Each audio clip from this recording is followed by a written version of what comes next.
Chapter 44. Care of Little Children. The best food for the infant is the food that nature provides. Of this, it should not be needlessly deprived.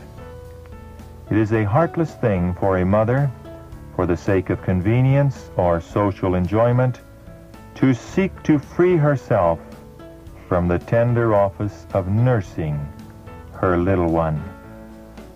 The period in which the infant receives its nourishment from the mother is critical. Many mothers, while nursing their infants, have been permitted to overlabor and to heat their blood in cooking.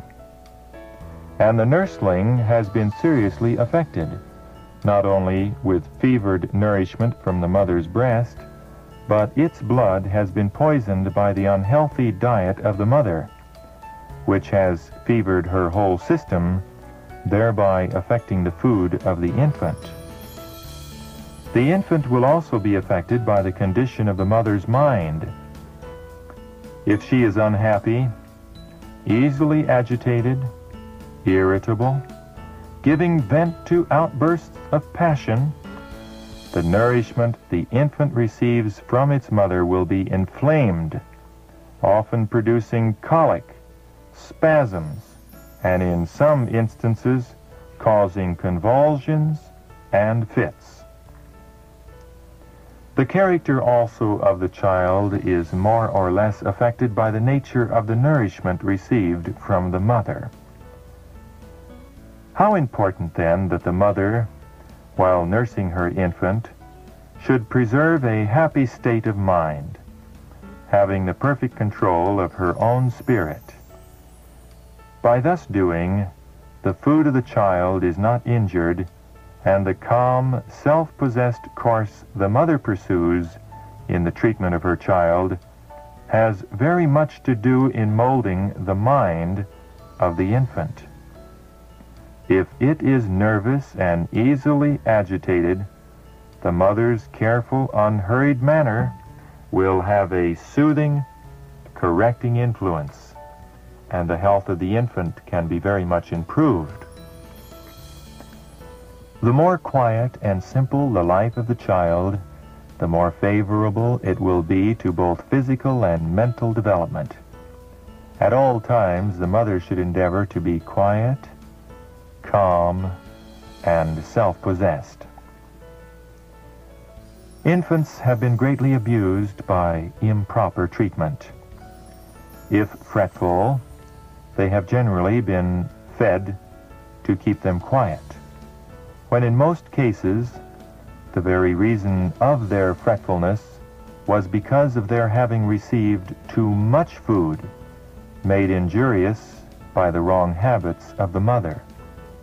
More food only made the matter worse, for their stomachs were already overloaded. Children are generally brought up from the cradle to indulge the appetite, and are taught that they live to eat. The mother does much toward the formation of the character of her children in their childhood. She can teach them to control the appetite, or she can teach them to indulge the appetite and become gluttons. The mother often arranges her plans to accomplish a certain amount through the day. And when the children trouble her, instead of taking time to soothe their little sorrows and divert them, something is given them to eat to keep them still, which answers the purpose for a short time, but eventually makes things worse. The children's stomachs have been pressed with food when they had not the least want of it. All that was required was a little of the mother's time and attention, but she regarded her time as altogether too precious to devote to the amusement of her children. Perhaps the arrangement of her house in a tasteful manner for visitors to praise, and to have her food cooked in a fashionable style, are with her higher considerations than the happiness and health of her children. Food should be so simple that its preparation will not absorb all the time of the mother. It is true, care should be taken to furnish the table with healthful food prepared in a wholesome and inviting manner.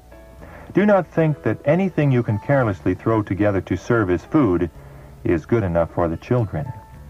But less time should be devoted to the preparation of unhealthful dishes for the table to please a perverted taste, and more time to the education and training of the children.